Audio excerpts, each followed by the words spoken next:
Financial illiteracy is a severe threat, a systemic risk to the United States economy. Think about it.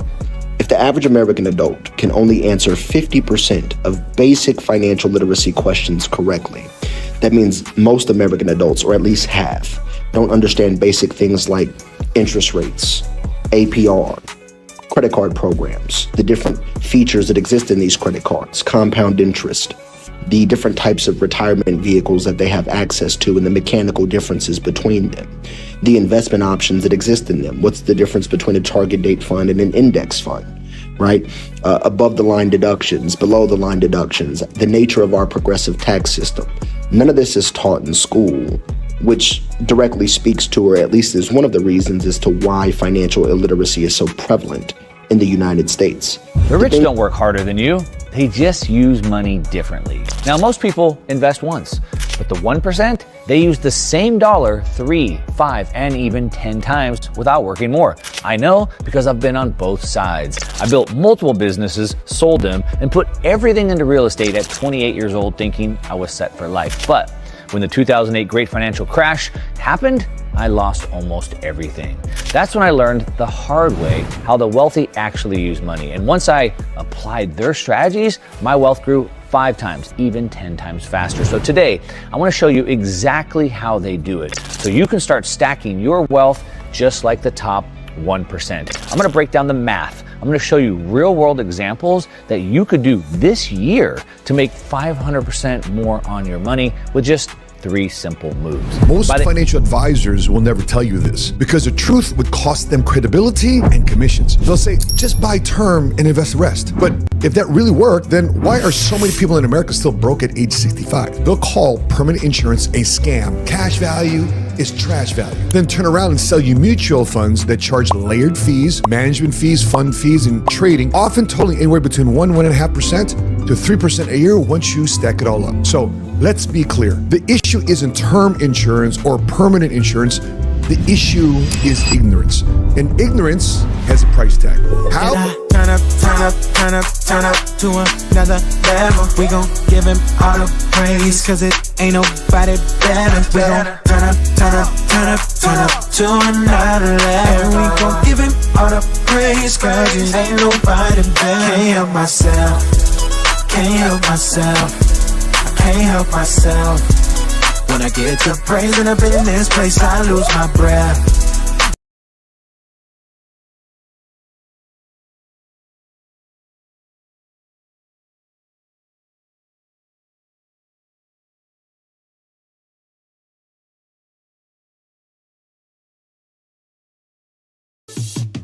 Why they party?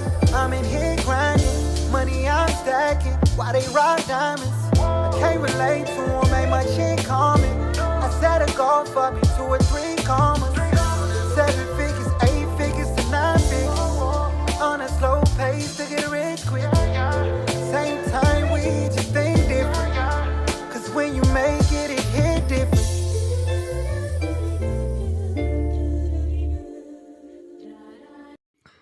What it do, y'all? It's your partner Dale back in the saddle again for another edition of the Counter Move podcast, guys. On Thursday, guys, I'm coming a little bit early today because my Cowboys play tonight. So I got to see we them boys play. You know, if we win, you know, you're going to see me again after this show. Don't you worry about your partner got you. If you could, guys, do me a favor, guys, if you don't mind, guys, like, share, and subscribe. And if there's a bell on the platform that you are looking at your partner on, go ahead and click on it. So when I come live, you can come kick it with me, man. Come kick it with me, Doc. But anyways, let's just dive into this thing real fast, guys. Today's topic is going to be different. It's going to be cool because last week I did a quick little dive on this topic. I said I would do a part 2. This is part 2, but with a little bit of a twist as well, guys. We're going to talk about how the 1% build their wealth. This is the 1% wealth code. Exposed, guys. We're going to go a little bit deeper than what we went last week. Number 2, there's the debate between term and permanent life insurance, really cash value life insurance, guys, whether you should buy term invest in difference or use cash value life insurance in this model. We're going to talk about what the wealthy use and what you should be using in your context, all right? Lastly, we're going to talk about prenups. Yes, sir, the hidden marriage danger, guys. why I believe that prenups are very dangerous for marriages. All right.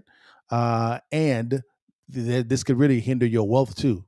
Don't you worry. I want you to tie to wealth. And last, we'll talk about the truth about wealth building. We'll talk about solutions for your context, guys. So let's dive into this first topic, guys, real quickly. Here, guys, let's talk about how the wealth build a wealth, and they do it in layers. Okay, in layers, right? They use life insurance, tax strategies, assets, and all that is compounding. Okay, let me bring in a real life venture capitalist. You've seen me use this material in the past, but he's so good, I suggest you follow him because his content is fire. Okay, but before we get there, let's look at the mindset. So, because before you can talk about strategies, let's look at mindset. Now, before I get started, let me give this disclaimer: I am not a life insurance agent, or a financial advisor, or a tax accountant, or enrollment agent. I'm none of those individuals. I am a real estate investor and private equity investor. That's what I do all day long. I use these strategies. These are just my opinions and other opinions of people that I'm going to show you of what they do. Okay? Now, I welcome you to comment below if you have different strategies, but I want you guys to focus on one word through this entire podcast. The word is strategy. Just strategy. And remember this: there's no one size fits all strategy. Okay? Let me say it again. There's no one size fits all strategy. If someone is telling you that this is the one size fits all, run. Okay? Because there's a context behind every single strategy. Okay? Every single strategy. Now, before I begin, each strategy is guided by an ideology, by how you think. We bring in a guy, he's a modern day Job. In my opinion, his name is Myron Golden. Guys, he actually did an interview real quickly. Let me do this real fast so you can see us a little bit better. All right. He did an interview of someone walk up to me. This is called the School of Hard Knocks. I love this guy's interviews. Go follow him as well. He interviews all billionaires and millionaires throughout the world. But let's listen to what Myron Golden talks about as far as mindset. And I want you to listen to how he structures his business and how he makes his income. Listen very closely. Let's get it in. Yeah, what's up? Question for you. Yeah. Is this your Rolls Royce? Yeah. And what do you do for a living out here in Tampa to be able to afford a Rolls Royce? I am a consultant. Yeah? Business consultant. How long have you been a business owner for? I've been a business owner for 39 years. And could I interview you real quick? I go Sure. all over the country just asking business owners advice to new entrepreneurs. Sure. What was the most amount of money that you made in a single year? Most amount of money I've ever made in a single year, $15 million. $15 million. Wow. Have you ever been broke before? I was broke for the first part of my life. Then I made millions of dollars. And then I was broke again. And now we've set it up in such a way that doesn't happen anymore. So what Wow. separates middle class from wealthy people? You see what he said? He said they have set it up now to where he was broke for the first part of his life, made millions, then lost it. And I had to set it up in a way to where that'll never happen again. You hear what he just said? Now, listen to this now. Do you see the strategy? Here we go. People in today's world. Poor people and middle class people feel like everything's expensive because they pay for everything with money they've exchanged their time for, and they feel like they're paying for everything with their life because they are. Wealthy, creative entrepreneurs, we pay for things according to our creativity. In other words, we create an offer to pay for everything we buy, so everything costs the same amount. And Wow. do you believe in God? I more than believe in God. I trust God. How important has faith been for you throughout your career? It's the most important thing in my life. How did you build that relationship and build that trust in God? Maybe to speak to those people that I received Christ as my Savior when I was 16 years old. I started reading the Bible when I was 17. Every success principle that I learned, the very first thing that I do is I go back and look at Scripture and see if it lines up. If it does, I'll follow it. If it doesn't, I ditch it. you got amazing advice. Thank you so you. much for your time. I Appreciate really it. appreciate that. So Guys, you hear what he actually said concerning how he makes his money via offers. And he said, you see what he said concerning how the middle class and wealthy make their money, right? The middle class and poor, how they make the money, they trade time for money.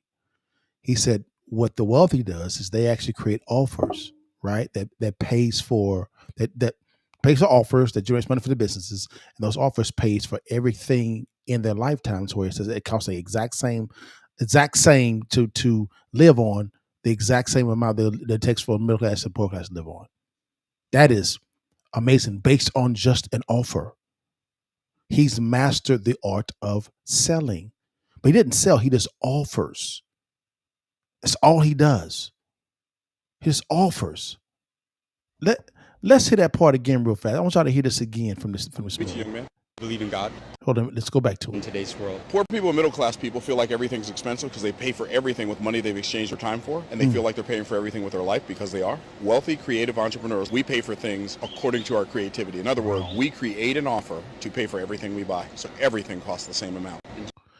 And so what he's saying is how much they create an offer, right, for everything that they buy. So when you buy the offer, that generates the money they need from a business standpoint to buy everything that they actually need. So everything in their life costs the exact same thing because it's based on the offer that you bought. You see how that's a different way of thinking than trading time for money. Do you see that? So again, that's why I want you to focus on the word, on strategy, because strategy is the key here. Strategy is the key, right? There is no one size fits all solution, right? Because offer for you is different offer than for me. Does that make sense, guys? All right. So now that we got the strategy behind how the wealthy make their money and how the middle class and poor make their money, two total opposite perspectives, right? Let's unpack the wealth code that they actually use. How do they actually generate so much revenue, decrease their tax liability, right, and protect their principal at the exact same time? How do they do that? Let's find out. Let's get into it. Here we go. Let's bring in my partner. Let me go back here real fast. Bring in my man's in them, Mark Moss. We listened to a little bit of his stuff last week, but I want to go a little bit deeper into this thing real quickly with him because I said I would. So let's listen to Mark real fast about what he talks about, guys. We'll respond to this as well. I want y'all to hear what he actually has to say real quickly, and then we'll dive into it. Here we go. Now, let me show you what I learned and how you can structure your wealth just like the 1%, all right? So you know why the traditional system is broken, you know why most people stay stuck, and you know the wealthy use money differently. So let me show you exactly how they do it. Now remember we talked about the wealthy mindset and how they use their income to buy assets, and then they leverage credit strategically instead of fearing it, right? Now that's important. See what he said? He said the wealthy use income to buy their assets. The middle class and poor use their income to pay for bills. Do you see the difference there? Wealthy side, income pays for assets, right? The middle class, income pays for bills. Now, what's the difference on this side? Liddell, what about on the wealthy side? Their income does pay for assets. How do they pay their bills? Oh, the assets pay for their bills. Income, assets, right? Offer, assets, right? That asset pays for the bills. Do you see how Myron talked about how the wealthy create offers and how those offers make everything in their life cost one price point? Because the wealthy create an offer and which produces income, which goes to the business. The business then pays for their bills. So how much did it cost for the bills? The exact amount that it costs for the offer that you bought. Exact same thing. Let's get into it. Here we go. Important because this entire system that we're going to break down is built on that mindset. So if you think about credit like the poor or the middle class does, as something to avoid, then you're never going to be able to build wealth the way the 1% do. But when you learn to control leverage, every dollar you earn can do multiple jobs like the wealthy. Correct. And here's how they do it.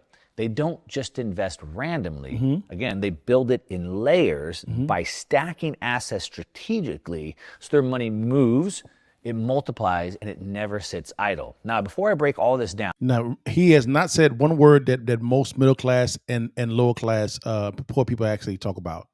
Diversify. The word has not came up yet. The word that came up was 2 words: leverage and layers. Leverage and layers. Okay, let's keep going. Understand this. This is not a one-size-fits-all system. Correct. All right. You don't need to use every single layer right away. Correct. Some of you might already have, 1 or 2 of these in place. Mm-hmm. Others might be starting, completely from scratch. Some of you may not even like the layers I suggest, and you can make your own. Correct. But the goal here is simple. Make every dollar work multiple times in different ways. All right. So these are the layers that I personally use and I recommend. But again, don't use these, use whatever, mix and match them however you want, but this is what I do, okay? So we start number 1 with layer number 1, which is the foundation, which is liquidity. Now, this is where most people get stuck. They don't have a system for stacking their money, right? That's actually why I built the Wealth Engine Assessment, to help you see exactly how many jobs your dollars are doing and where you can optimize. Because if your money is only doing one job, right now, you're already behind. Correct. Now, if you want this wealth assessment, you can grab it for free. Go get I'll it. put a link down in the description down below. It's free. Just use it, do a test. It'll show you exactly how to map this out. But let me show you how I do this. Let's start with the base layer. So for me, layer number 1 is life insurance. So let me just go ahead and lay that out here. Now, the first. Now, right there, guys, is key. Notice he didn't say a bank. Paycheck. That's not what he said. He said life insurance. That's what he said. Let's keep going. First thing the wealthy do differently is they don't keep cash in a bank. Why? Because it does 2 things your bank never will. First, it compounds tax-free over time. Second, you can borrow against it without stopping the growth. Now, most people don't realize this, but when you put money in a bank, the bank immediately lends it out to make money off of you. Meanwhile, they pay you almost nothing. But the wealthy, of course, they flip the script. Now watch this. Whenever you make a deposit into a bank, guys, you understand that your deposit is now a liability on their balance sheet. I'll say it again. Whenever you go and get paid from your job, right, or you make a big business deal and you make some income and that money goes into the goes into the bank, it is a liability on their balance sheet, not an asset. Why? Because they're holding your money for you, and if it goes into savings, they have to pay you an income off that money that's actually in there. It's a liability. How does the bank turn it into an asset? Simple. They leverage your capital. First thing that they actually do, they insure your money. They insure it, right? Same thing is what Mark was talking about. Number 2, they then leverage your money, right? 10x, 20x, or sometimes even 100x, depending on the bank, right? And lend, when they leverage your money to a 10x, that's at 10x standpoint. So if you give them $100, they're going to 10x that, which is $1,000, right? They're going to lend out $1,000 to generate what?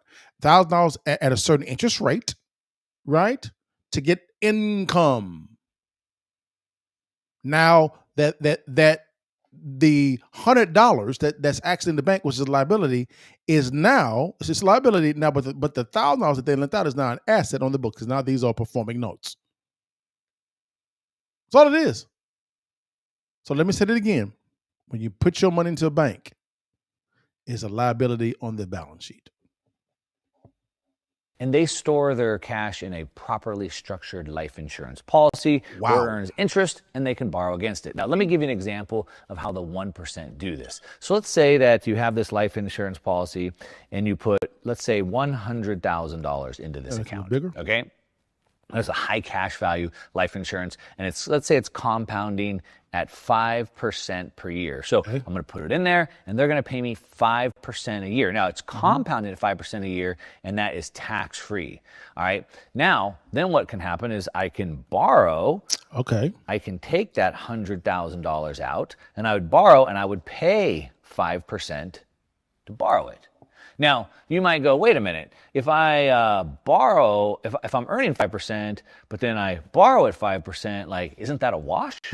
Well, no, not even close. Not yet. Because let's say I borrowed this for a car, $100,000 car. So let's say over a 6-year loan, let's say times 6 years or 72 months. Let's say. Well, let's do the math and see what actually happens. During this time, what I would pay interest, this 5% on the 100,000, is about $15,955. So let's call it $16,000, right? But during that same time period, this earning 5% compounding on the 100,000 is $34,009. What you say? So you can see that's quite a bit difference. As a matter of fact, the difference is, my positive difference here is about $18,000 that I'm making positive during this time, even though I'm earning 5% and I'm borrowing 5%. And the reason why is because of the law of compounding. Correct. So the 100,000 is compounding every year while the loan is getting paid down. Correct. And while that sounds cool, that's not even the crazy part yet, right? If you had this extra $18,000 now over the life of the loan, and you put it into an account and it continues to compound at 5%, let's say over 20 years, that turns into some real money. As a matter of fact, that turns into $47,902, almost $50,000, which is more than some people save. As a matter of fact, as I said, most baby boomers today don't even have any money saved. And you can do that just by one simple trick of putting the money in first. Yep. Taking it back out, buying whatever you were going to buy. That alone could get you $50,000. Now, what would you do with this money? Well, you can do all types of things. You could invest it into real estate. Yes. You could invest it into Bitcoin. Yes. You could invest it into businesses. Yes. Or whatever. We're going to talk about how you can layer that next. Okay, so now that we've got let's go back real fast. Let's look at this again. Let's look at this. So again, liquidity here. Let me go. Liquidity here. As you can see real fast, guys, you can see it's real simple. Is they use life insurance to store their money, to park it, so to speak, because it is paying a compounded interest. Notice they didn't say anything about fees.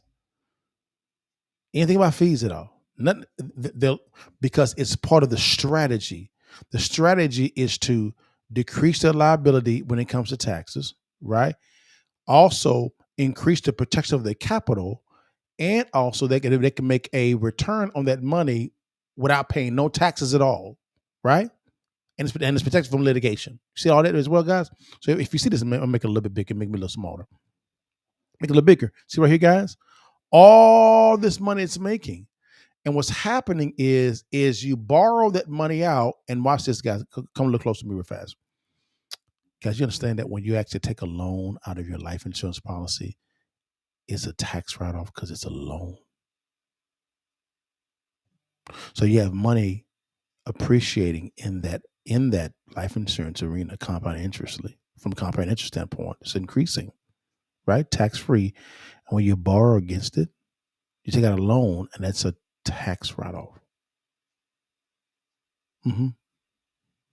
I remember me telling a friend of mine who was an accountant, he said, I didn't think about that loan being a tax write-off. I said, exactly, because it's a loan. Expenses cannot be taxed because it is an expense by design. And when they leverage that money out like that, what happens? What can you invest into? Simple. You invest into real estate. Hello. Bitcoin. Hello. And businesses. Hello. So they use the same dollar twice. The same 100K twice. Layering. Again, this is just a strategy. A strategy that may work well for your context or not. Don't know. Just a strategy. Let's keep it going, guys. He killing again. Let's keep it going. Let's get it in. Or whatever. We're going to talk about how you can layer that next. Okay, so now that we've got layer one taken care of, and now that we have liquidity, let's talk about the next wealth layer. And for me, that's real estate. So let's go ahead and put that out here. Baby. So now we have layer two. Baby.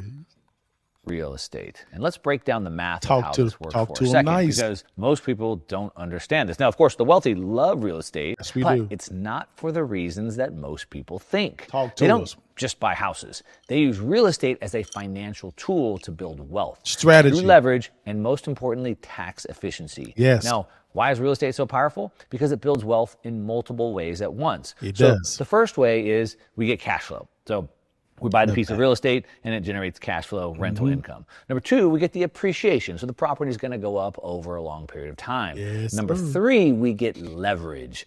We get loan leverage. So we can buy a property for 10% down or Sure 20% can. down. Talk to But me, it's nice. my favorite one, the wealthy's favorite one, most people don't even think about, they don't even understand, is the tax advantages. The Yes, appreciation, it's sir. the write-offs. This is why the wealthy get richer, because their money is working in multiple ways at the same time. It is. And this is where leverage becomes a game changer, because this is where the layered stacking begins. Yes. So let me give you an example of how the wealthy use leverage in real estate. So let's break it down. Okay, so we first started with $100,000 in layer one, and we put that into our high cash value life insurance policy, right? And we're getting compounded at 5%. Then we take that 100,000 back out. We don't let it sit there. We borrow against it, and we use that money now, let's say the 100,000, as a down payment on $500,000 worth of real estate. Yes, So sir. that's 200,000. So we take the 100K that we got from our life insurance, Yep. and we put it into an apartment complex or a series of houses or whatever worth about 500K, let's say, right? That's 20% down. All right, so now we have the money doing two jobs.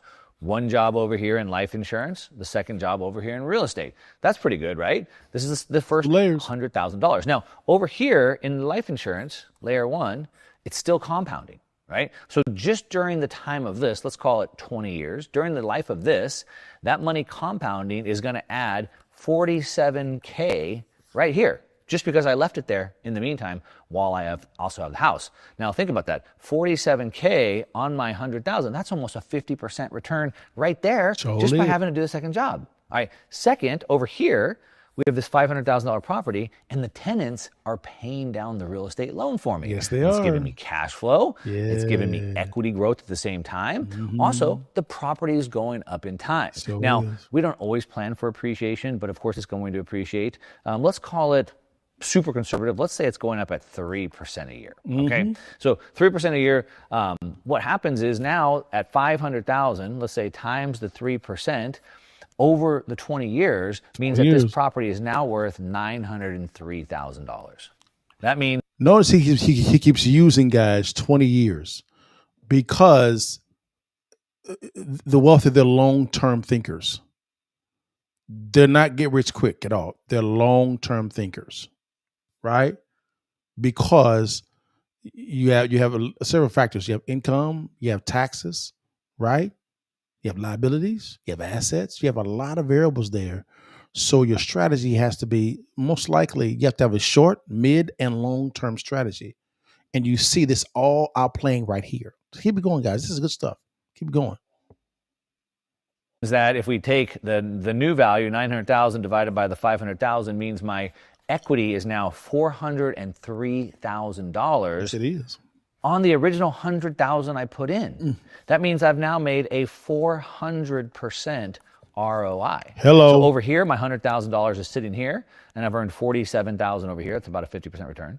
And then I took that 100,000, put it over here into this $500,000 property, growing at 3%, and it's made me a 400% ROI. Not to mention the cash flow that I've made over time. Correct. Not to mention the equity that I've gained Yes, sir. over all time. But we are still not done. No, that's because just layer number not, two. on top of all this, you also get up to $500,000 in tax write-offs, even against W-2 income, if you structure this correctly. So let's say that you're a 35% tax bracket. That's about another $175,000 of tax savings that you get. So let me total all this up for you. Let's think about this real quickly. Okay, so let's total this up so we can compare. Let's compare two different people. So person one over here has their $100,000. Yeah. All right. Person two over here has $100,000. Okay.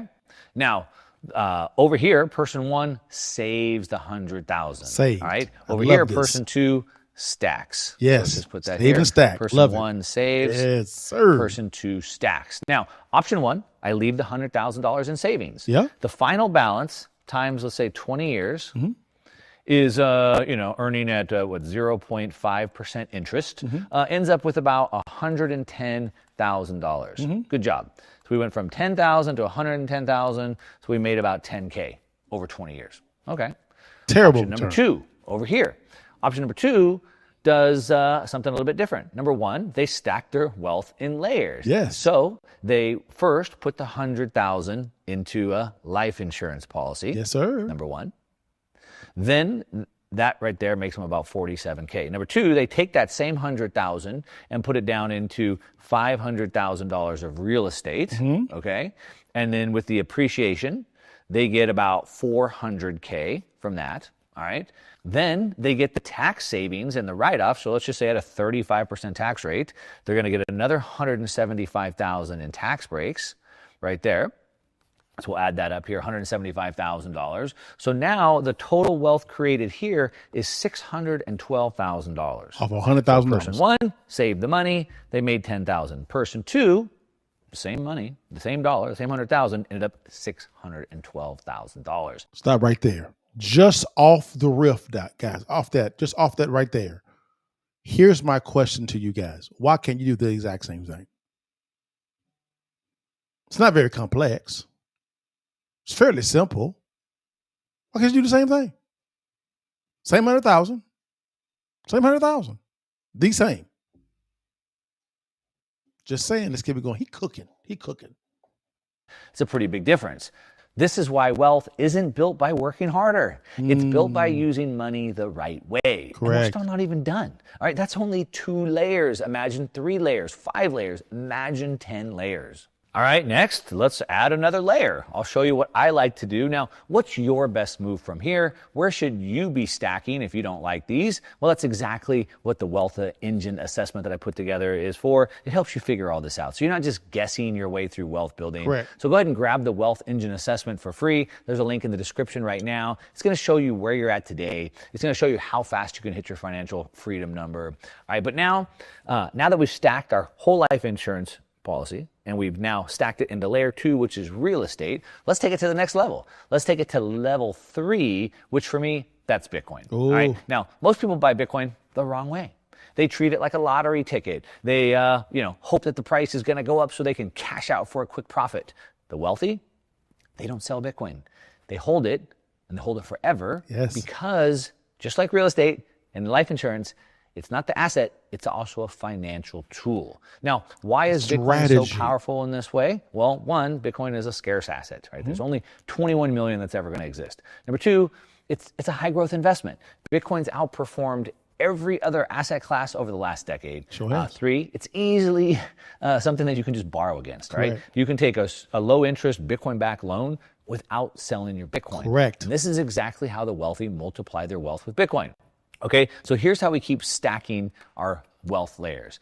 All right, so let's go back to the stacked example. Okay, so number 1 over here, we had the life insurance, right, with 100K in it. Level 2, we had real estate, right, and now we have about 500K in real estate here. All right, and then level 3, we're going to put some Bitcoin here. Bitcoin right there. All right, now remember, we started with 100K in the whole life insurance. Right? We borrowed against that to get the 500K in real estate. Yep. Now remember, as that grew, as it appreciated, it gave us 400,000 in equity. It gave us 175,000 in tax depreciation and write-offs, meaning that we earned more income to invest into Bitcoin. If you don't have to pay tax on your income because you have write-offs, that gives you more money to invest into Bitcoin, right? So instead of spending that 175, we can invest that 175 in tax savings into Bitcoin. Wow. Now let's say that Bitcoin goes up by 20. Notice he said tax savings, guys. Notice he said tax savings because of the tax savings of $175,000. He used that tax savings, which he got back from Uncle Sam. I'm sorry, yo. Ooh, okay. So in other words, theoretically, he most likely maybe have used his tax return or just forget that some tax savings that he received, and it's real, right? He used that savings that he got from there, used that income to buy the Bitcoin. Notice, it's not new money that he has had to put back in the pot. He's only put in $100,000 to this. That's it. It's the same $100,000 that he began with. Let's keep going. 25% a year for the next 20 years. Now, that number is half of its most recent 5-year average. So it's half of that. So I'm trying to be conservative here. So let's say that it goes up, that 175 goes up at 25% a year for the next 20 years, times 20 years. That number, ready for it, is going to be $15.18 million. Wow. Right now, we can borrow against that. So let's say that I borrow at a 50% loan to value. That's real. Which means I can pull out about $7.5 million. Wow. And total interest paid on the loans, let's say that's at 10% interest per year. So that's about $1.5 million in an interest that I'm going to have to pay. Now, that's even after borrowing against it. The Bitcoin is still growing exponentially versus if I had sold it, all right? So now instead of just holding Bitcoin, we take the borrowed money, the 7.5, and we reinvest that over again. So we can go to a fourth layer. Where do we go? Well, we can go into real estate, and that gives us more tax write-offs, so we don't have to pay any more taxes. Yes, we can invest it into businesses. We can invest it even into more Bitcoin. Yes. Okay? This is how the wealthy play the game. They layer the assets. It compounds the wealth. They write off their taxes, so they keep more money, and they keep that money in motion. Now, you can see how powerful this is, right? And we've only stacked 3 layers so far. But the real secret, the wealthy don't just do this once. They do it over and over again with all different types of assets. Now, in 5 years, that same dollar could be doing 5 jobs easy, 10 jobs, even 15 jobs, each one compounding your wealth faster and faster. I mean, this is the real money game here. You keep stacking, you keep multiplying, and then you just watch how fast you can escape the rat race. And once you've got the system running, the next wealth layer is business ownership, because now you're in a position to create a high cash flow business that keeps feeding this system so you never run out of capital to invest. All right. So guys, I mean, he goes even deeper than that, man. I mean, I wanted you guys to see that because whenever you hear a politician says that the rich don't pay their fair share, they're lying to you. It's a lie. Notice none of that income was earned income. It was passive income. Say it again. None of the income that was generated was earned income. It was passive income. Passive income is the lowest tax income on the planet. I'm sorry, in the nation. Wasn't W-2 income or 1099 income. It was passive income. And they actually began with a tax write-off by taking income, putting into a life insurance environment, and then borrowing from there off the get-go. Tax write-off off the riff. Then they went out and bought real estate. They borrowed the money to buy real estate, right? Another tax write-off, debt, right? And then they used to borrow money out of the life insurance policy as a down payment. Another tax write-off. Then they actually did a tax savings play, most like a cost segregation or depreciation, so to speak, study, so to speak, which is that's in the tax code, which generated $175,000 of a tax savings, which they got from Uncle Sam. Took that money and then bought Bitcoin. Guys, all they did was begin with $100,000. And then that whole money, which they probably got from a capital gain standpoint or something like that, or what they may have said, I don't know. Let's just say hypothetically, capital gains type of scenario, that whole capital gains is wiped out 8, 9, 10 times off this one play. So when you hear the word peace, what's going on big time? When you hear folks say the rich don't pay their fair share, they're lying to you. They're lying to you. They're giving you half truth, which is a lie. Because the rich do not generate their income from an earned income perspective. You have earned income, portfolio income, which is stock market dividends, and passive income. Passive income is the least taxed income in the tax code. Don't take my word for it. Look it up. Go talk to an accountant. Go talk to an enrollment agent.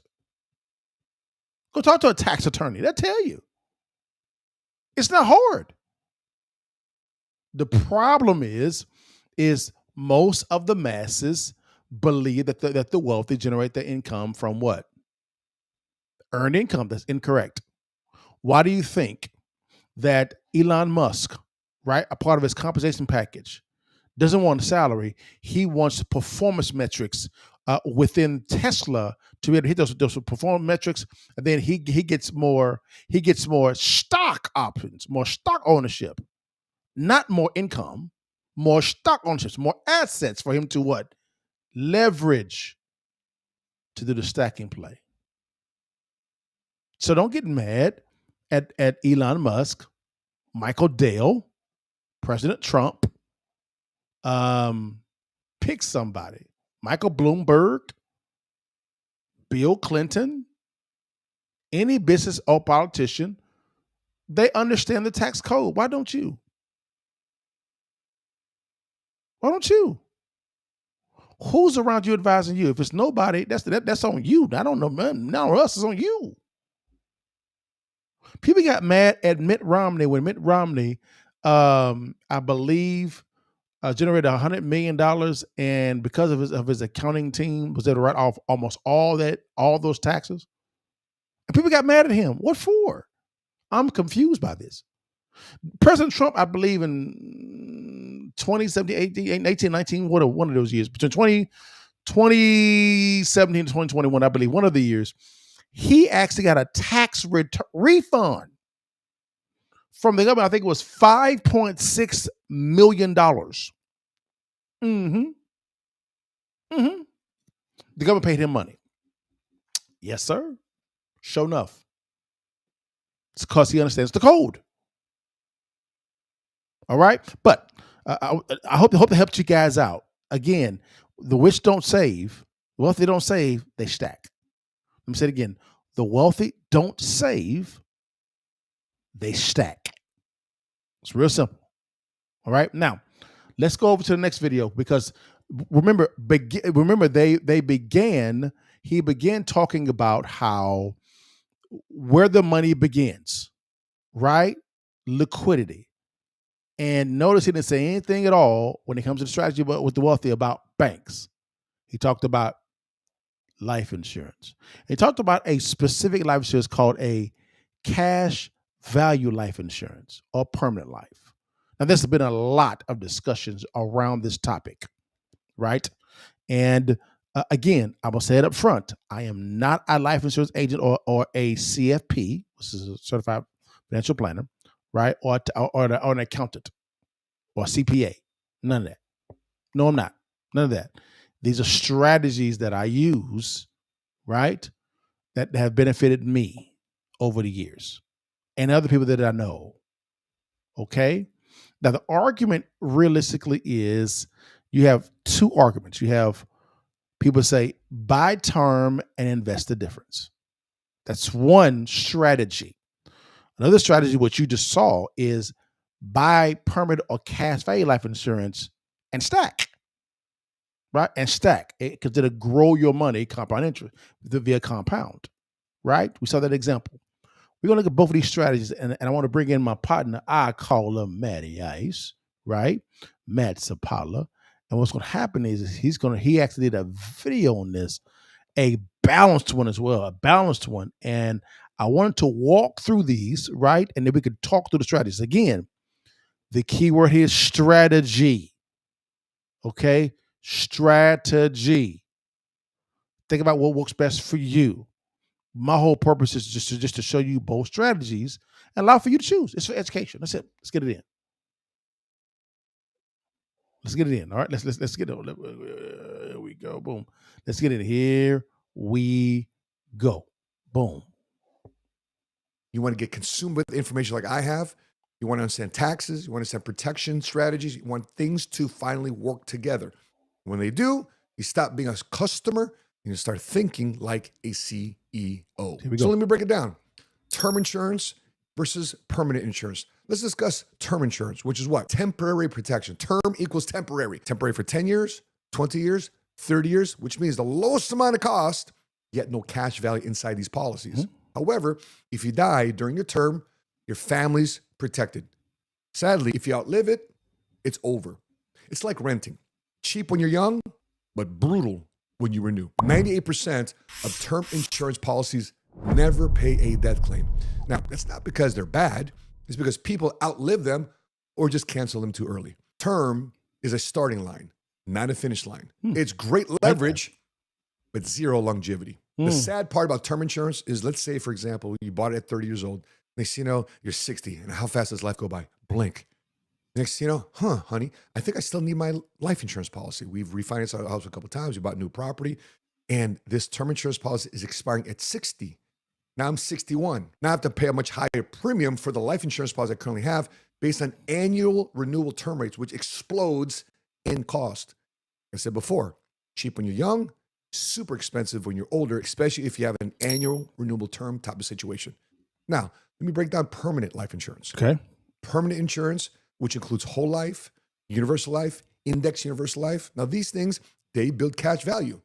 It lasts your entire life, and it gives you control. It gives you access, your own cash for emergencies, for investments into business or equipment, or for your retirement. All these are often done without triggering income taxes under Internal Revenue Code 7702. Strategy. See, permanent insurance isn't about dying rich. It's about living smart. Protection, liquidity, plus legacy, ownership. And when structured right, you're not buying insurance. You're building your family bank. Now, here's where term insurance actually makes sense. So let's be real. Term isn't the villain. Correct. In the right season of life, it's actually your best weapon. I still have a lot of term insurance. These scenarios, for example, if you're a young family, you have a tight budget, you need maximum death benefit coverage per your dollar, term is an excellent way for you to build leverage while you build your cash flow. Correct. But again, inside the policy, there's no cash value. Second scenario here is income replacement. Let's say you have a $100,000 a year salary. You want to replace your income by 15 years. So you need to have $1.5 million of income to replace. Now, term insurance covers that, and that math is around $60 to $90 a month at the age of 30. So seriously, very affordable. Correct. And expensive. It's like so cheap that these insurance companies are daring you to buy life insurance. Correct. What about if you're in debt or you have a business loan, like a mortgage or an SBA loan? Term perfectly matches the loan length so your family or your business partner isn't stuck with debt. What about, say, with college age kids? Well, use term until they're independent. They're past 18 or 20 years old. So this buys time while you, as a parent, still grow your assets. Here's one of my favorite. What a conversion strategy. Start with term, end with perm. But we start with term. There's a conversion option that lets you switch to a permanent policy later on without new medical underwriting. In other words, you buy it young, you lock in your health. Even if your health were to change down the road, you lock in your healthy, inexpensive life insurance premiums. And that's how pros buy time. He's correct. And build future leverage. So let me walk you through how to assess how much life insurance you actually need. It's called my DIME analysis, DIME. So before he goes into that, guys, I want y'all to see what he's saying. I like term. I like term. I think term is a good. I like layering my insurance. In other words, I think term is a good foundation to build upon. I think every family should have some form of term insurance. The reason why is because of the fact that if there was an unfortunate death, you actually have the maximum amount of life insurance coverage, right, to pay off any debts, replace income during that difficult time frame. All right. So I'm a big proponent of buying term, right, as a starting point, as what Matt talked about, and as a foundation. I'm also a big proponent of buying cash value life insurance, right? I don't mind having multiple insurances at all. I think if your strategy meets that multiple insurance metric, do it if it meets your strategy. But I believe some of you should have a term, right? And also a perm, right? Properly structured by that life insurance agent. The key word is properly structured. Okay, that's the key thing. There's a lot of agents out here not doing the customers justice by properly structuring these life insurance policies. All right. This is the reason why you, as an agent, if you are an agent, you need to spend a lot of time, right, mastering the craft of structuring the life insurance policies that is customized for your consumers. Let's keep it going. So let's do the math together. So let's look at my screen here. And we have a nice little worksheet here for you. And by the way, if I'm making sense to you right now, this whole term versus permanent, if the premise is right, please put make sense in the comment section below. Makes sense. Awesome. Okay. What I'm gonna do, guys, is he's gonna go through. You can go through that dime if you like. For him. Let me go to the side of the video that talks about the perm real quickly, because I want to get to the prenup one as well also here in a second. Let me get to it real quickly. Let me see here.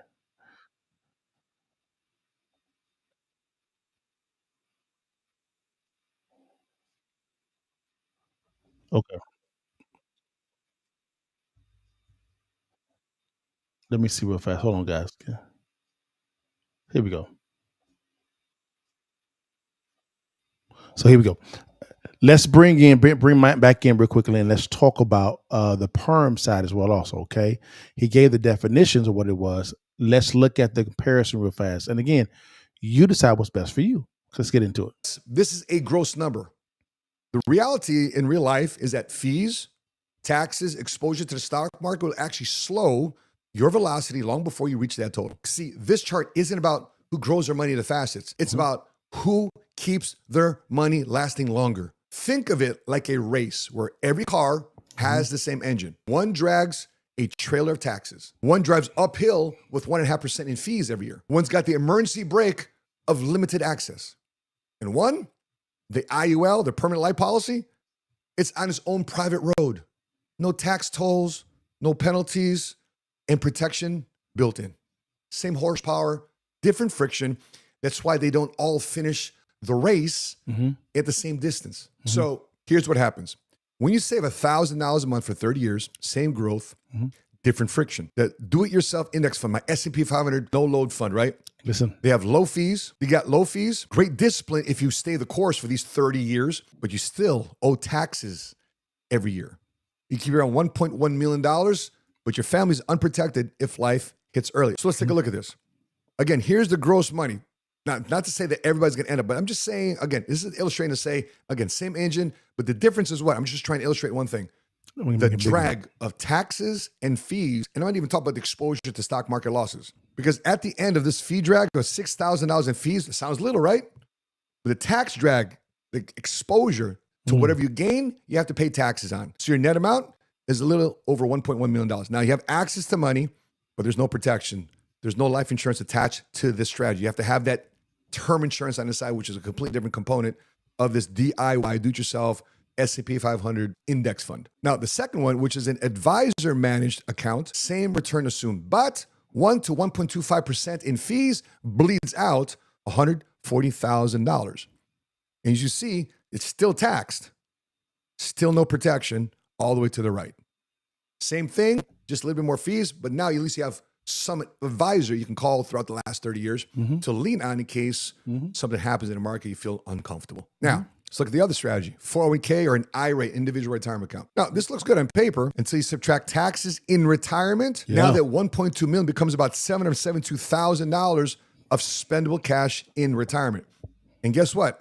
Along the way, you're locked out of this access before you're 59 and a half years old. Correct. You just shared that all these three strategies, that do-it-yourself index fund, the advisor managed account, or the 401k account, they don't address the number one cost that everybody experiences in retirement. And the number of reasons why people file bankruptcy is what? Changes in health. And healthcare costs go through the roof. Many reports state that in retirement, in addition to what you have saved for income, you need another $400,000 just to set you aside for healthcare. I can't tell how many times we've seen clients not only spend down their savings, but accelerate that spend down because they need somebody to help them at a nursing home or home healthcare. Correct. We had a client in the East Coast, very well-to-do area.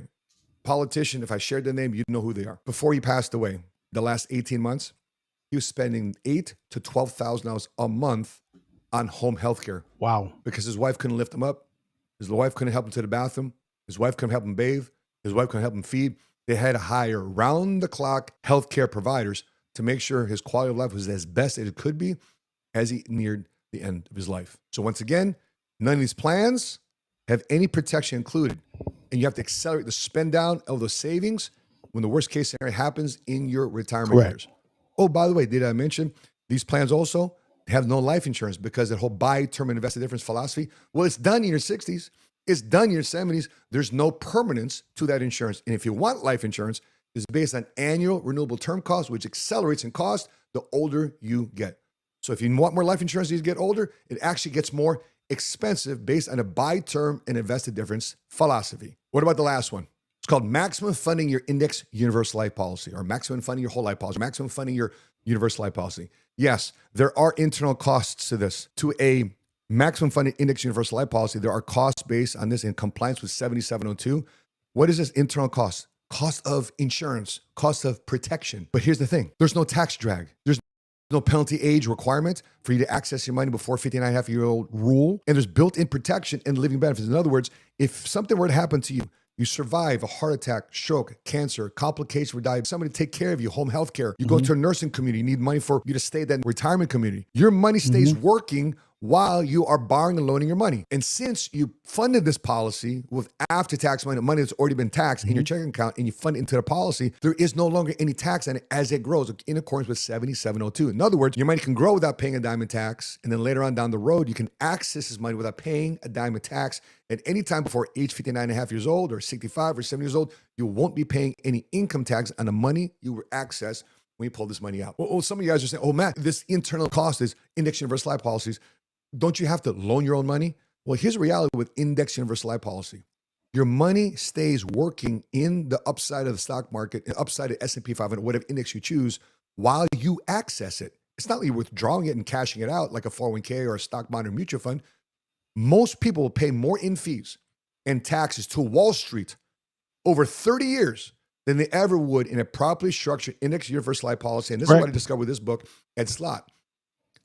The new retirement savings time bomb. He talks about losses, he talks about taxes, and he talks about healthcare. He does. And we interviewed him and discussed the situation at our events because he's figured out he's known as America's IRA expert. Most people don't realize they have a partner, Uncle Sam. And I don't know if you know it, he's not even your real uncle. So the issue isn't that cash value is too expensive. Is that nobody shows anyone the fee drag, the tax drag, the ups and downs of the stock market drag, and protection gap side by side. And when someone calls it a ripoff, I just say, show me your fee disclosure. Show me your 30-year discipline. Show me your tax plan. Show me your protection if life goes wrong. And many, they can't. Because most people, they don't have a strategy. They got slogans. And respectfully, but truthfully, to the Dave Ramsey disciples out there, Dave Ramsey helps people get out of debt. Respect for that. But if he were right about building wealth, banks wouldn't use cash value. Investors wouldn't use cash value policies. Wealthy families wouldn't use cash value. And guess what? They do. Dave Ramsey, he teaches a lot about financial survival. And now I'm talking about financial leadership and generational impact. So let me share with you a strategy inside an index universal life. Some people say, well, you got these cost, fees, expenses. Well, here's the thing. The strategy here is avoiding losses altogether. Because here's the thing. Back to 2005. See, this is our strategy. Our strategy got what? Time tested stress test. We're going back all the way to 2005. Based on the growth of the S&P 500, every year, the growth of the S&P 500, 3%, 13%, 3.5%, 3%, negative 38.49%, 2008, 2009, to 23.45%, all the way to 2024. You see the growth in the market, and also you see the losses. Let me highlight the losses right quick. Here's the losses. Imagine putting your money away, your serious money away for supplementing your retirement plan. Now, I want to disclose to you as well. Most people look at life insurance as an investment. And from a legal perspective, life insurance is not an investment. Don't confuse the two. This is a great strategy for you to grow your money with the life insurance industry to create certainty and predictability. Knowing that in case the market crashes, you got to know in that these years of 2008, 2015, 2018, 2022. Remember the 2022 during the pandemic? All the stock market was just screaming and real estate was screaming. Next thing you know, 2022, bam, crash. Well, none of our clients have ever experienced any losses inside index universal life policies or index annuities based on the safety and guarantees contractually inside these policies. Now, imagine having a plan for your retirement. Now, you probably got your 401k plan, you probably got your real estate, you probably got your own brokerage account. Great. Those are all great. You should have money there. But this is a great financial foundation, a great financial cement to make sure that if the market were to crash, money inside these policies aren't exposed to those losses. As you see here, in the negative years, what's the policy credited? Policy is credited with 0. In other words, your cash didn't lose money. The other year here, 2015, what was credited to the policy? 0. In 2018, negative 6.24% was credited to the policy. 0. Here in 2022 was credited to the policy. Nothing was credited nor taken away from the policy in these examples I just shared with you. This is safety. This is clarity. This is I can retire in peace. Because most people, they have their money, they have a hope strategy. Let me just warn you, hope is not a strategy. And in my book, Gotcha, I talk about one of the gotchas of money. The first gotcha of money is avoiding losses. When you experience a loss in the stock market, you need a much more positive return just to recoup what you lost. For example, here, 38.49%. You actually need a 61 to 62% return just to recoup what you lost here. Did the client have that experience come back in 23.49% the next year? No. Did the client cumulatively experience that with 12.7% next year? No. They're still under what they lost in 2008. So in other words, 2 years has gone by. Actually, 3 years has gone by. And they still are trying to get back what they had previously in 2007. So you lose also your greatest asset, which is time. So the strategy about buy term invest the difference is being able to stomach the losses in the stock market over the next 30 years. Correct. Tell me a perfect condition where that happens. For example, if you're ready to retire in 2008 or you're ready to retire in 2022, you got $1 million in your retirement account. You're ready to retire. Next year, you experience a negative 19.44% that year. Your $1 million account reduces down to another $190,000, $200,000 lost in that year. Your $1 million becomes an $800,000. What are you going to do? You're going to unretire and go back to work. Because if you lost 19% in 2022, to get back what you lost, to get back you to square one, you need actually 23 to 24% rate of return the following year just to get you what you lost. Thank God that happened. But imagine if it didn't return 23 to 24% the following year. You're holding in a panic mode. You're figuring out what to do at that point. Do you unretire, go back to work, or do you write it out? But still, Matt, term is cheaper. Again, sure, until it expires and you're 60, 65 years old with health issues. Cheaper today can mean costlier tomorrow. Correct. Well, Matt, I'm just going to invest the difference. I'm going to self-insure. Well, here's the reality. 70% of people never invest the difference. Wow. You can't compound what you never contribute. Wow. Well, Matt, based on your IUL, I'm going to get better returns in the market. Sure, maybe. If you can stomach the losses, you can stomach the taxes versus the index universal life policy letting you ride out the index without experiencing any crashes or any losses. We said, Matt, clients don't need that much insurance. Sure, spoken by someone who's never delivered a death claim check like I have. You know what I've never experienced? A wife saying, man, this is too much insurance. Never before in my life. Well, Matt, permanent insurance, whole life, universal life, index universal life, it's just too complicated. Hello, that's called education. Correct. Not deception.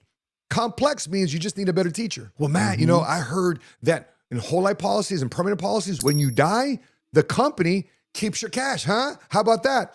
Well, that's actually half true. From the 1980s, old whole life policy had one death benefit option. Your family got the face amount of the policy, and the company kept the cash. Correct. But when E.F. Hutton came around, he introduced universal life policies in 1982. Guess what? Everything changed. You now have option A, level death benefit, and option B, an increasing death benefit, meaning your heirs got the face amount plus the cash value that's inside the policy. So no, the company doesn't keep your cash. That's old school thinking in a modern IUL world. That's like selling pagers in a smartphone world. Well, yeah, Matt. Well, why am I loaning my own money? Well, actually, you're not. Correct. You're collateralizing your own capital. That's cash inside your policy. Correct. Collateralize. With the insurance company giving you access to their money using your cash value as collateral. So in other words, your cash continues compounding inside the index even while you're using it, unlike a stock, bond, or mutual fund. It's not a loan from your money. It's a loan against your money. You're leveraging your asset without having to liquidate it. And that's what banks That's what real estate investors and that's what CEOs do every day. All the Hello, time. welcome to the big leagues. Talk Let me just show you some data here. These are banks ranked by life insurance assets. This is the part of the big league conversation. The top 15 banks here. Northern Trust Company, very familiar. They were in Chicago, right down on Cermak and 22nd Road, right by our office in Oak Brook. $2.3 billion in life insurance assets, all the way to number one, Bank of America, with over $25 billion of life insurance assets. So if it wasn't a serious class, it wasn't a serious asset, why would these banks then own cash value life insurance assets? And by the way, the data goes back to 1992. So this isn't just a one-time thing, a two-time thing, a 5-year thing, a thing that you saw on TikTok. This is a strategy that's been around for a minute. Now, let me go back to the whiteboard here, back to the strategy, the fee comparison. So guys, Matt, guys, is cooking. My man, Matty Ice, is cooking. I think he did a phenomenal job, guys, on this. It's just, I wanted you guys to see, without all of the noise, concerning, again, what is best for your strategy. He talked about the pros and cons for both term insurance and cash value permanent life insurance, right? You've seen how the wealthy utilize cash value life insurance to implement their stacking investment strategy, right? And Matt said when it came to a term policy, how he actually has term, which is correct. I like utilizing term as well also, which is fine. But what he's saying is the strategy of buy term and invest the difference, when 70% of the baby boomers don't have $100,000 in their savings, is that really working? And at 98% of all term insurance policies they don't even pay out. Like the people are outliving the term policy. Why do you think that is cheap? It's a great investment strategy for the life insurance companies because you're paying them $60. Was it $60? $60. I said $60 a month, right? $60 a month times 12 is $720 a year times 30 years. You pay them $21,600. You must say, that's not a lot of money. Do that times 5 million people. Man, I got to tell you, that's $108 million in just revenue that they actually received on a 30-year basis because 98% of the policy they don't even pay out. That's just cash money. Just cash money coming in. Cash money coming in.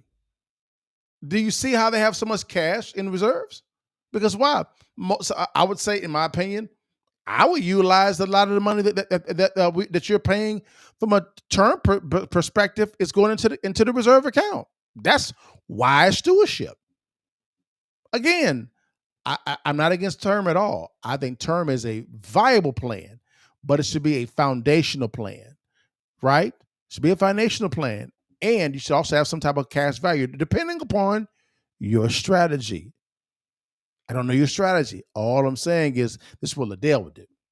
So does that make sense, guys? So Matt right there was cooking. Now, guys, let's go over to our last topic real fast, man. And this is about prenuptial agreements. And I call this the hidden danger of marriage. It causes emotional, psychological, and spiritual damage. Okay. I may have people that don't agree with me. That's fine. I don't mind that at all. Comment below on what you think, guys. Let's bring in the video real fast of Dr. I think her name was Sheann.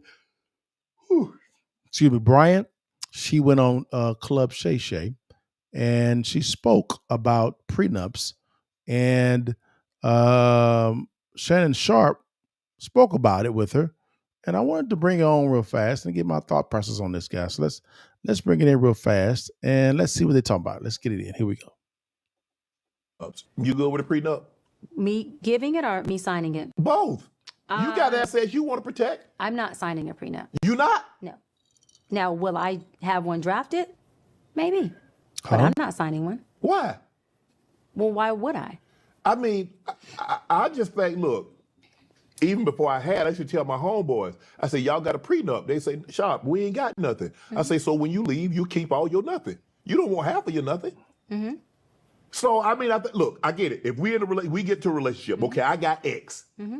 We get to the we get into this relationship, and I get YZ. Okay, I'm cool with that. But you're not finna get X. I had X before I met you. So a prenup that would be appropriate for me would be a prenup that lines out. If I stepped out and performed infidelity, this is the amount that will be paid out. And it's not going to be pennies. Okay. If we were to divorce amicably, right, which I don't believe in that. Right. So I'm never leaving unless, like the Bible says, two things that are permissible to leave, which is infidelity and unfaithfulness. That's it, right? Otherwise, I'm not leaving. So we're going to work through everything I thought else. death. Well, death do your part, but you're still married in the covenant, you know? Oh, okay. But so if the prenup said if we were to divorce, then, like you said, right, there's X, Y, and Z. Okay, Doc, you get Y and Z, you know, and maybe not X, but Y and Z is something that We could split. No. We're not. What do you mean splitting? No. I'm not splitting. Hello. I'm talking about on the prenup, you're going to be lining out what exactly goes to me being your wife. Right. For sticking by your ass, submitting, loving, making love, not denying, and pouring into you, because I'm going to give you everything I got. I'm going to flip this whole table for you. Everything? Okay? Everything. Okay. And I'm not going to say no unless I don't have the bandwidth for it. Then it's just that I don't have the capacity. Right. So in that prenup, you're going to draw out, if I cheat, Right. this is the amount that you get. And it's going to be a large ass amount so that my heartbreak don't also feel broken in my pockets. One. Number two, if you got X, Y, and Z, it's going to be lined out. That, let's just say X is $20 million of a property. I don't mind if you say, hey, then Doc gets 10 million of this one, and then of Z, Doc gonna get her 7 million. But it's gonna be lined out clear on what I'm agreeing to. There will be no prenup that says if we divorce, you get nothing. We don't marry. I'm not signing up for that. That is, to me, a woman who would sign up for that, I just feel like it's not that she's in it for love. I feel like she's been misguided. Okay. And again, I had a father. So my dad would turn in his grave if I signed up for that. And he would turn in his grave if I didn't get a prenup. Right. So I would have a prenup that said, hey, baby, you know, this is my stuff. And I couldn't see a man who is a man's man like you said you are, like my father was, who would have a problem with signing a prenup with me that said, I built all this. This is mine. I just don't see a man's man wanting that from me or from a woman, per se. I just don't see that. I see. Guys, I got so much to say about this, guys, but I'm gonna try to find one more real quickly, man. That I wanted to, I meant to bring up, guys, and it is,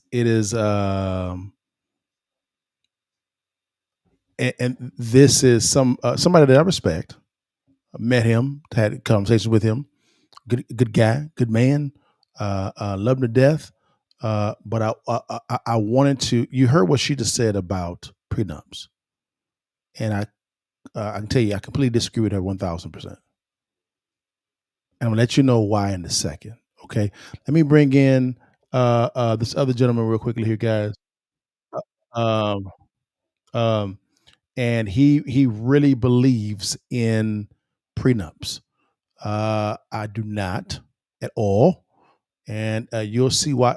You'll see why in the second that I don't agree at all with prenups. But let me bring him in real quickly here, and let me there we go. There we go. Boom. Let's bring on Patrick David, and he is a big proponent of prenups. I am not specific for this way. Let me see first. He's a big proponent of prenups. I'm not. Let's just get it in. He once said, "I've done 1,000 prenups in my life. But out of the 1,000 prenups I've set up for clients in my life, only 7 have come to me for divorce." What does that mean? Does that mean prenups lower the chances of a divorce?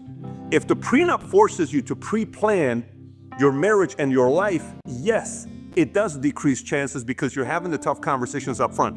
Why am I sharing this with you? Last week I have a conversation, a couple comes up to me, they say they want to have dinner with me. It's one of our employees that works with us, they want to have a conversation with me to talk about their planning, think about getting married, family, kids, all this stuff. Hey, we want to get ready for this, right? I said, no problem.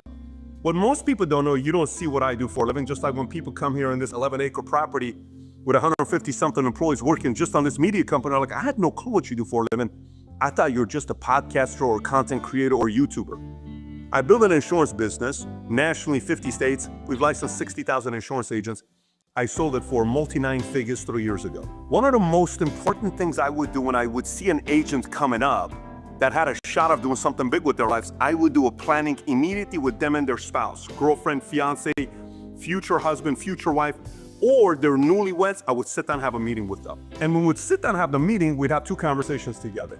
We have the how and we have the why, okay? And a why to me was where we would start off. I was just, so tell me about your dreams. What kind of a life do you guys want to live? What do you mean? Well, go 5, 10 years from now, how big of a life do you want? What do you mean? How many kids do you guys want to have? Oh, we want to have 4 kids. Okay, no problem. You want to have 4 kids? Oh, we do. Yeah, we want to have 4 kids.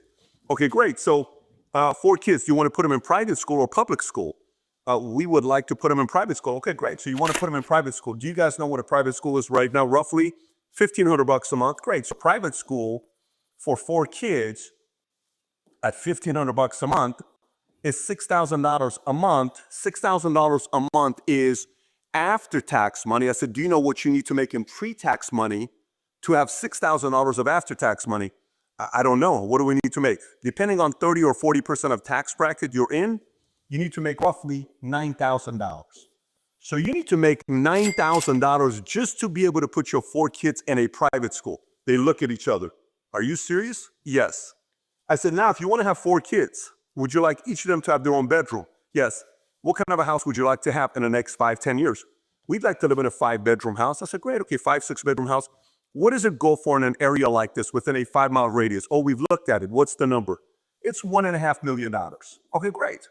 So $1.5 million house. I said, do you know what a mortgage payment is on a $1.5 million house?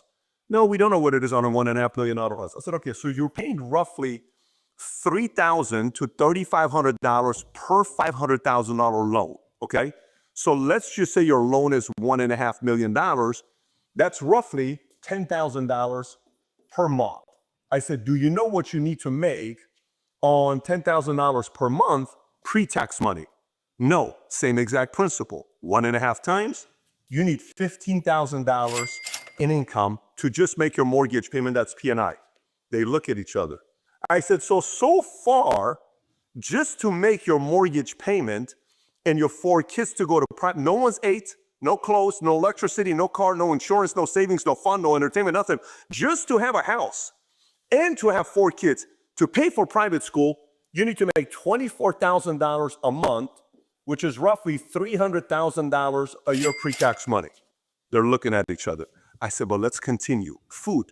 How much money do you think you need to spend per month for food for a family of 6? What do you think that is? I said, what do you spend right now? Well, we spend around $1,000 a month. What do you think it's going to be with kids? Let's say $2,000 a month. Guess what the math is? Again, pre-tax, after-tax, $2,000 after tax, you need to make what? $3K. This is now what? $27,000 we need to make, right? Okay, stay with me here. Now let's go to utilities. Utilities, electricity, water, cable, Netflix, Hulu, YouTube, all the other stuff. How much money do you think you're going to be spending on electricity, AC, pool, everything? What do you think that's going to be? They're telling me, a couple $1,000. Let's go again, another $2,000. It's going to be more. I don't want to scare them, but let's just say $2,000 a month, what's going to be, right? Okay, $2,000, pre-tax is what? $3,000. We're now at $30,000 a month, right? Okay, great. Now let's talk about clothes. How much money you got to be spending?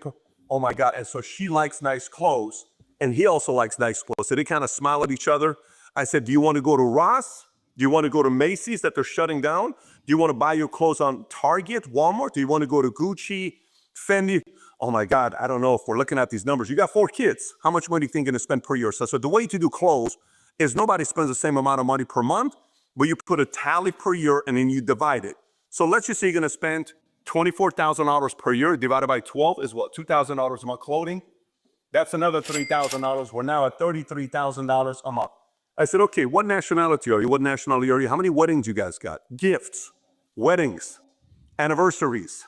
Middle Eastern wedding you go to is $150 a pop nowadays. So it's $300 as a couple. How much? Oh my God, that's going to be a lot. What do you think that's going to be?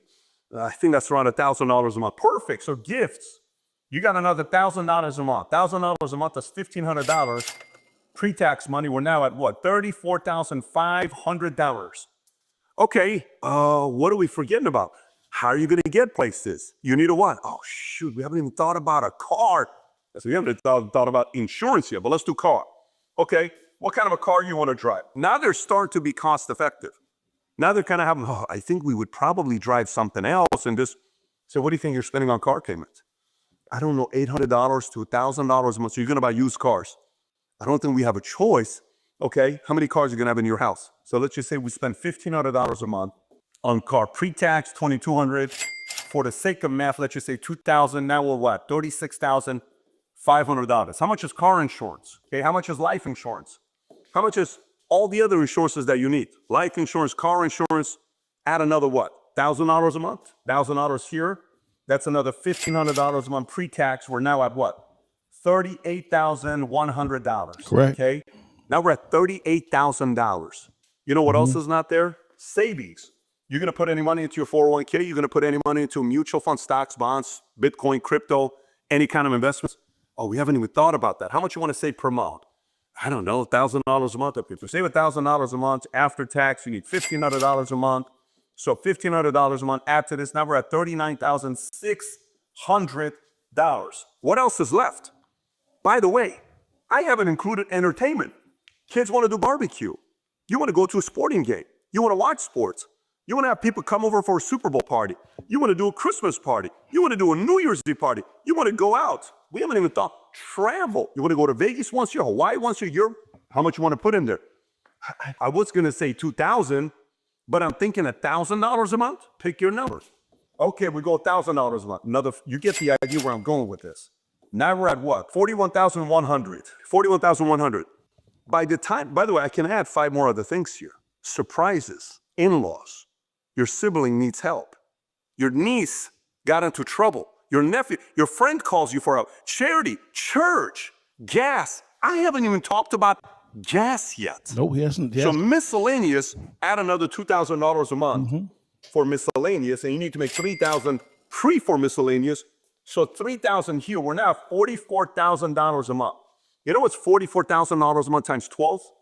$44,000 a month times 12 is $480 plus another $48,000. So you're looking at what? You're looking at $528 per year to make. You need to make $528,000 a year pre-tax money to live in a $1.5 million home, have 4 kids, send them to a cheap private school that's only $1,500 a month, drive a regular car, go to Costco, have a little bit of fun, spend a little bit of money on insurance, save maybe $1,000 a month, miscellaneous couple here, that's $528. They look at each other. I'm like, so what are you guys thinking right now? Oh my God. Pat, how the hell do we do this? Exactly. How do we do this? I don't know how I'm going to do this. So you have one of 2 choices. What are the choices? Cut 2 kids. To only have 2 kids, right? Forget the $1.5 million home. Go to a $500,000 home. Okay. You know, weddings, guess what? We ain't going to all the weddings anymore because we can't afford to go to all the weddings. So that's going to be out. Hey, babe, half the invitations we're getting, cancel it. We can't afford to go to it. Car, we have to get a 5-10-year-old used car to be able to barely get to, but how do we do it? What's the point here? I started off the entire conversation telling you about what James Sexton does when it comes down to what? Divorce, prenup, 1,000, only 7 came back to get a divorce. I've probably done this exercise 10,000 times in the last 25 years. Literally, probably 10,000 times. Do you know how many times of every couple I did this with, how many times they went like this? Oh my God. Oh my God. And I would always ask, has anybody had this conversation with you? Nobody. Have your parents had this conversation with you? No. How about yours? No. A friend? No. An advisor? No. A teacher? A mentor? A pastor? Wow. A church leader? No. 99% of the time, nobody has this conversation. So let me get this straight. We fall in love because we love each other and we get married. We're so happy. And then, boom, life hits. And then we want to get a divorce. Why? Because we did not have a conversation like this together. There was no needs analysis. This is the most basic. And by the way, do you know why parents don't have this conversation with their kids? Because nobody had it with them. Who had it with them? So imagine if you're watching this right now, like, oh my God, I wish I would have had this conversation with my kids. Who had it with you? Who talked to you? Who sat you down and said, what are you doing buying that jewelry? Do you know what's the first time I bought a Rolex? The first time I bought a Rolex, I was in France. I bought a presidential day date. When I bought it, I was worth probably $10 million when I bought a Rolex day date. You know what's the first time? This exact Ferragamo shoe is my favorite Ferragamo shoe from 16 years ago, 17 years ago. This is my favorite time.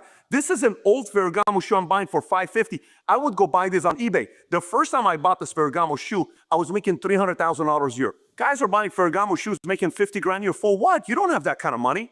What are you doing buying a Ferragamo shoe? Cars, people are, yeah. I drove a Ford Focus until I had $250,000 in the bank. Why the hell am I going to drive a nice car? For what? Who am I trying to impress? I got $250 in the bank. I don't need to drive a nice car. I got a $228 a month payment with Ford Focus, but nobody talks about this with us. So if you're watching this and it's a husband, I was like, oh my God, reality check. By the way, one quick thing. Trust me, you're not going to do this when I tell you this. I give you my word, less than 5% of you guys are going to do this. Ready? Let me give you the challenge and tell you why most people are going to struggle with this. Since 21 years old, I've gone to 4 to 10 business conferences. Every year like clockwork, I invited my friends, I invited my family, I invited everybody, and everybody would say, next year, I got my girlfriend's anniversary, I got my husband, I got my wife, I got my birthday, I got my this. It didn't matter what it fell on. Since 21 years old, I went to 4 to 10 business conferences every year. You know why? Because I wanted to have this thing elevate. And last year at the Vault Conference, 1,500 couples were in the room. When we're at the event, there's nearly 6,000 people at the room. 1,500 were husband and wives. Most of the time we're talking, there's case study. I'm standing there talking. I cannot tell you how many people that came up to the mic were husband and wives asking questions about how to make business and family work at the same time because they do not have a place to go talk about something like this. So if you're watching this, you're saying, man, I need something like that. Get registered for the Vault. 3.5 days. I'll host this event once a year. Next one's good. I've been there before, guys. I've been to the Vault before. A good conference. I learned a lot there. I got exactly what I was looking to get. It was how to scale and go to A to B as fast as possible. I was trying to cut down my internal process to get that accomplished. I got that done. Here is my thing concerning prenups, because Pat is talking about needs analysis, about people not talking about this stuff, which is fine. Rocking with him on that one. He's a big proponent of prenups, and there's a video out there of him talking about prenups. And here is my process on prenups. Number one, the young lady, Dr. Bryant, is her name. I disagree with her 1,000%. I think prenups are very dangerous. Let me tell you why. When you are at the altar and you are saying I do to your spouse, right? I've been married for 18 plus years. If you look at the vows, it says you make a vow to stick with them for better or for worse, rich or poor, for sickness and health, as long as you both shall live. Were you lying? Now, I'm not saying that you should stay in an abusive or a relationship or a marriage at all. I'm not saying it at all, period. Matter of fact, if you're being abused, and I hate to go here, but people like to go to the extremes, I would say get out, get some help, right? Get some accountability, right? And work on that marriage. And if there's no change at all, okay, come on. It's not safe to be there.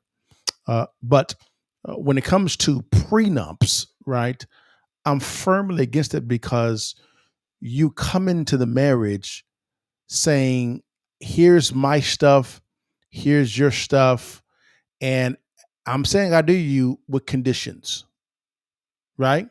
With conditions. And I'm going to create a prenup. If you violate trust here, there, and everything as well, if you do this, you get nothing. If you do this, I give you this. It's like you're trying to be the master of your marriage. And the last time I checked, that's Christ's job. That's God's job. So are you, when you say I do, or were you saying it halfway? Because it says, and the two shall become one. It didn't say the two shall remain two. If you're so committed to your stuff, don't get married. Because obviously the stuff is more valuable than the spouse. Right? Because if it was not, a prenup would not be needed. But Adele, how can I protect what's mine? You own nothing. Guys, we own nothing. We just mere stewards of what God owns. I don't have money. It's God's money. It's his house. It's his car. It's his breath. It's his eyes. I come in this world off borrowed breath. I had nothing to do with me coming into this world. So now I own? What is this? I'm not even qualified to be an owner. Because definition of an owner is someone that actually creates something. Right? You create it. You originate it. We've tried to redefine the word ownership, owner, and no, we're just stewards. That's all we are. So again, I have to say, prenups are very dangerous because of the fact that you set a dangerous precedence up front. Now you got people like Pat who say, well, this attorney's the attorney Sexton came out and said that he's done thousands of prenups, only 7 came back for divorce. Okay, and I'm confused.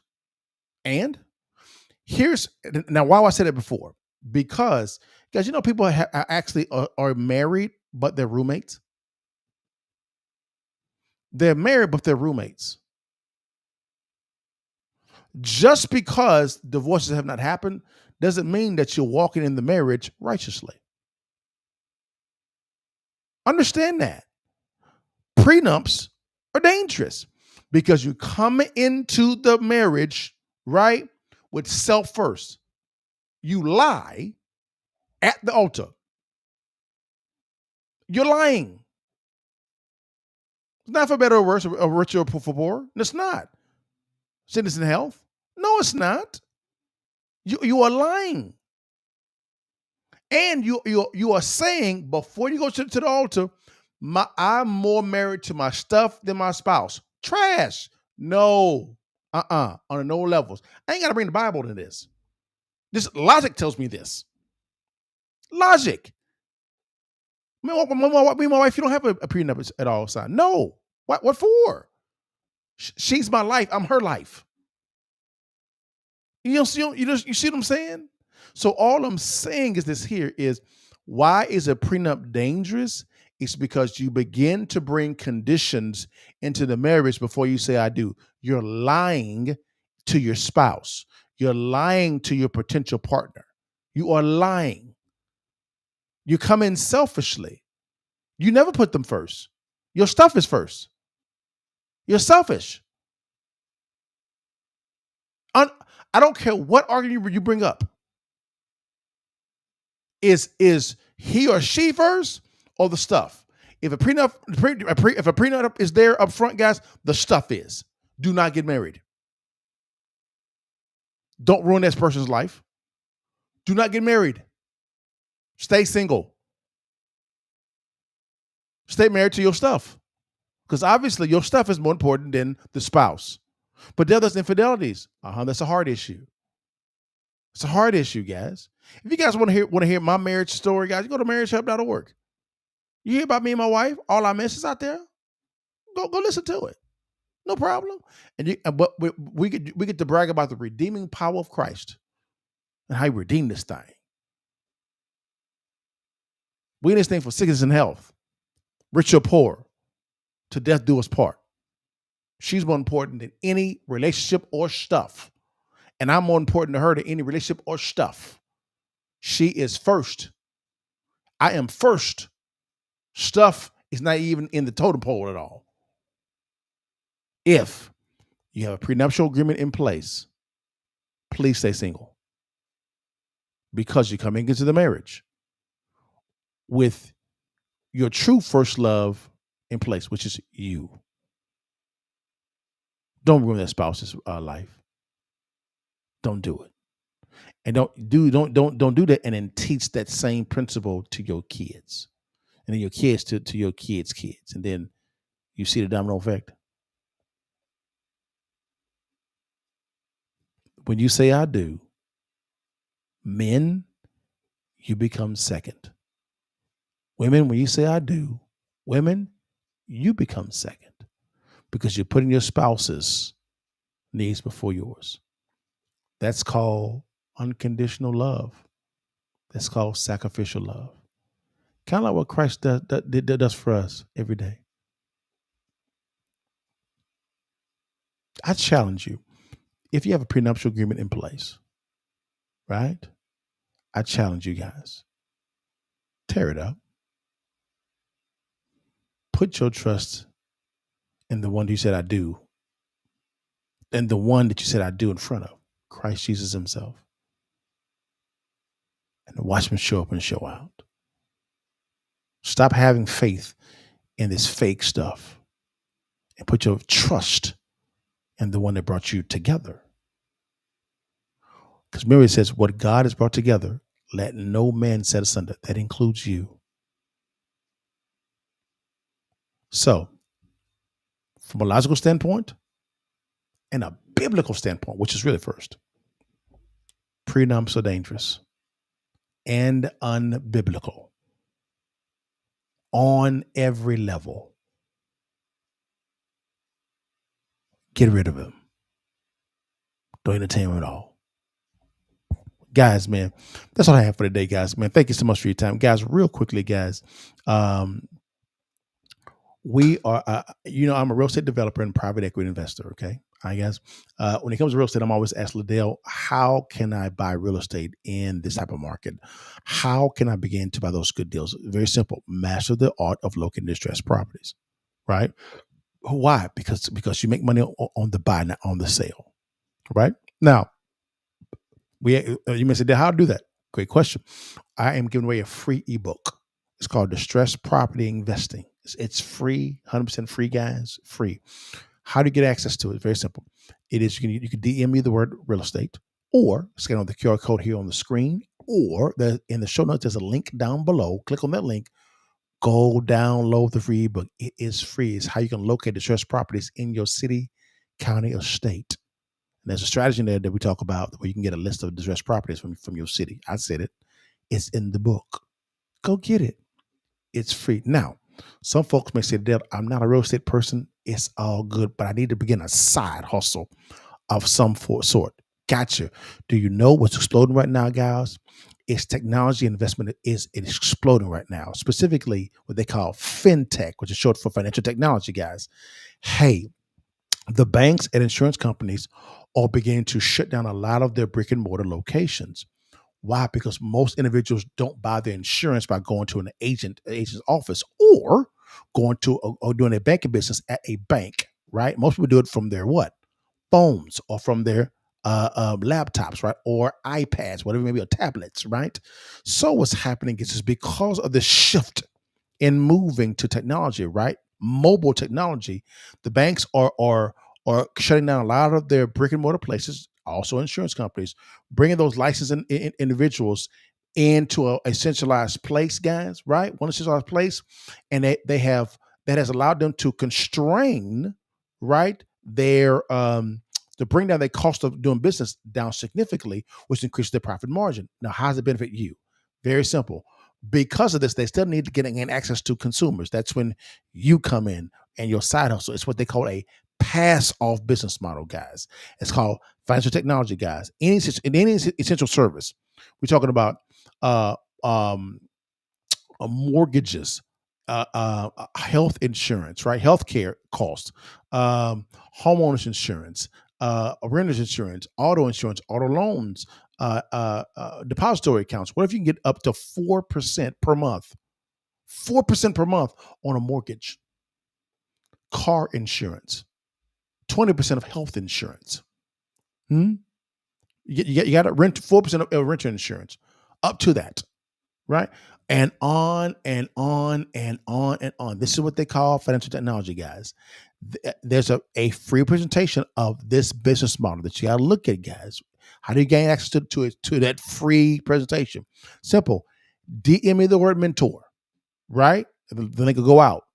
Scan this QR code here on the screen, right there on the screen, guys, or the show notes below. What you can simply do is click on that link, It goes right to that free presentation. Take a look at it. It may work for you. I don't know. But I would tell you right now, guys, you need a side hustle to be able to just survive in today's economy, global economy. And you need a side hustle. Here it is. Go look at it. It may work well for you guys. But guys, thank you so much for your time. God bless you. This was a long one today, but I'm glad it is, guys. Do me a favor, guys. Like, share, and subscribe if you don't mind, guys, man. And click on that little bell, guys. Whenever I come live, you can kick with me, guys, which would be good. It alerts you. And we get a lot more traction on all of our platforms. So the more you like, guys, the more the algorithm works in our favor. So, guys, thank you so much for your time. But, guys, that's all I have for today, guys. You know I ended every single time before you leave. My bad, guys. Forgive me. Guys, tomorrow we have Real Estate Friday Live. We have renamed it. It's called Investor's Edge, guys. Here's a little bit of a brief scenario. What we talking about? Here we go. What's good, baby? It's your boy Dale. I'm back in the saddle again. Our motto is to buy, build. We already bought it already, so we already own it, free and clear. Refinance to long-term debt, cash flow. That is the motto. Cliff, man, is that a pretty strong motto, man? What do you think? Man, the model is strong. Like, you're getting each piece of the invest, right?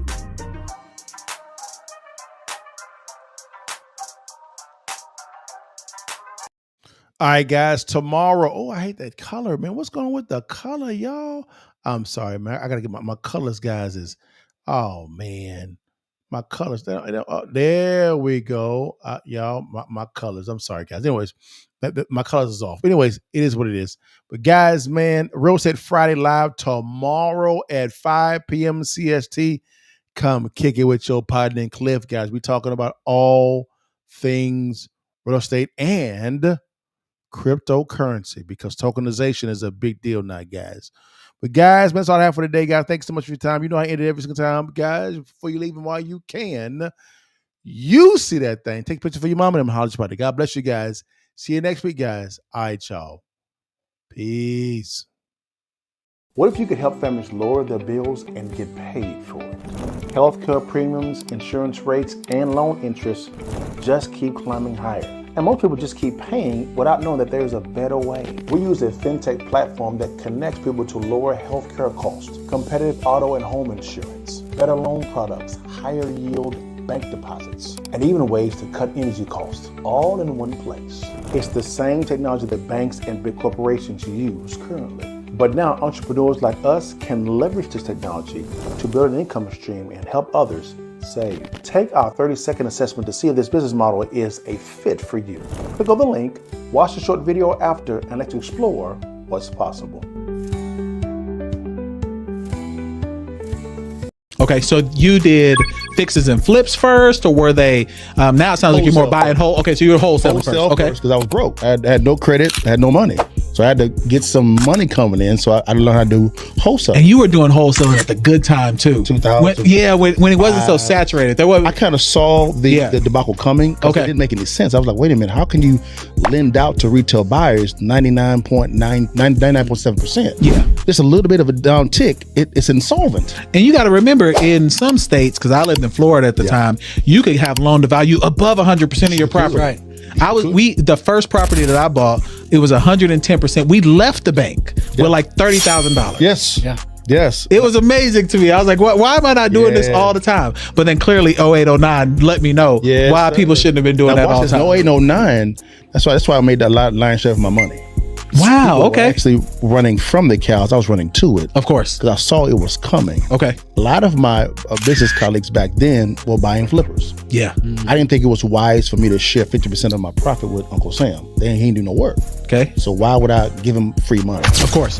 Okay, how can I make sure I'm still legal, but keep the lion's share of the cash flow? Of course. So I began studying the tax code with my accountants and CPAs, and I said, okay, I'm going to buy a whole lot of properties. Now watch this. I actually buy a lot of properties. I take home money when I actually acquire it. Every single time. Okay, you need to break that down just a little bit. If you'd like to learn how successful real estate investors make money when they acquire real estate and not when they sell it, click on the link below, swipe up, DM me the word real estate to download our free ebook, Distressed Property Investing. The blueprint is in the ebook. Stay blessed. I'll let your partner and download the ebook today.